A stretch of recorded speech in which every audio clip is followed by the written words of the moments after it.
দেখো বন্ধুরা, এখন ডিমের ভুজিয়া করবো। এখানে পেঁয়াজ আর লঙ্কা কুচিয়ে নিয়েছি। এবার এটাকে ভাজতে দিয়ে দেবো। পেঁয়াজটা একটু ভাজা ভাজা হয়ে গেলে আমি এর মধ্যে ডিম ভেঙে দিয়ে দেবো, ততক্ষণ ভাজা হোক। আমি একটু লবণ দিয়ে দিচ্ছি এর মধ্যে, আর একটু হলুদ দিয়ে দেবো।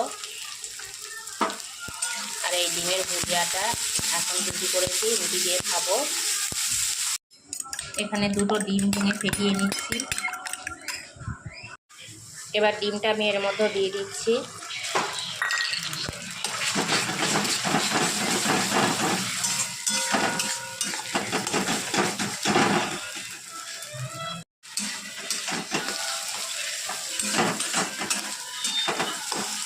হয়ে গেছে আমার ডিমের ভুজিয়া। এবার আমি এটা নামিয়ে নেব।